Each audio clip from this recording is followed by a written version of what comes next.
Në botën tonë, mbretërit, kryeministrat dhe presidentët shpesh kërkojnë nderim përmes forcës dhe shfaqjeve të madhështisë.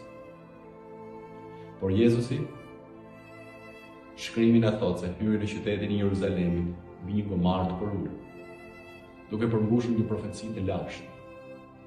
Kur turmat përhoritnin Hosana, lavdi, ata kërkonin një mbret që të rivendosë mbretërinë e tyre toksore. Por Jezusi erdhi për të rivendosur marrëdhënien e tyre me Perëndinë atë.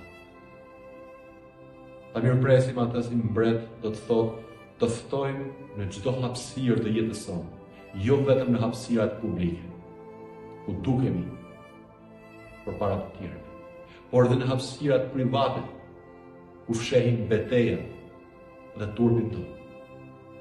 Ai është një mbret që nuk vjen për të përqeshur topsitë tonë, por për të mbuluar me dinjitetin e tij mbretëror. Ta kurorësosh atë çdo ditë, do të thotë të rreshtini së provuarit të jemi mbretër të jetës dhe reputacionit tonë. Dhe të lëmë atë të na drejtojnë në çdo gjë. Dhe ndodhi që kur Jezusi mbaroi të udhëzuar i 12 dishepujt e tij, u zhvendos prej atu për të mësuar dhe për të predikuar në qytetet e tyre. Tani kur Gjoni dëgjoi në burg për veprat e Krishtit, i dërgoi fjalën nëpërmjet dishepujve të vet dhe i tha: "Ti je ai që vjen apo duhet presim një tjetër?" Dhe Jezusi duke u përgjigjur u tha: "Shkoni e njoftojeni Gjonit, ato që po dëgjoni dhe po shihni. Të verbër po shohin përsëri dhe të qarë po ecin, të leprozur po pastrohen dhe të shurtër po dëgjojnë, edhe të vdekur po ngjallen dhe të varfër po u shpallet nga ajri i mirë. Dhe i lumë është cili do që nuk shkandullohet me mua."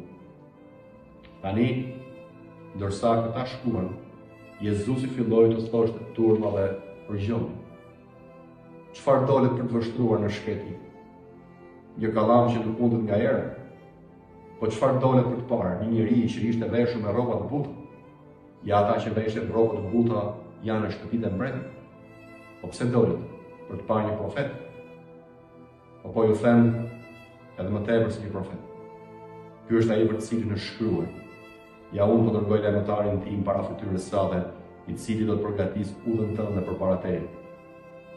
Me të vërtetë po ju them se ndër të lindur prej grave nuk ka dalë një më i madh se sa Gjon Pagzori, por më i vogël në mbretërinë e qiejve është më i madh se ai."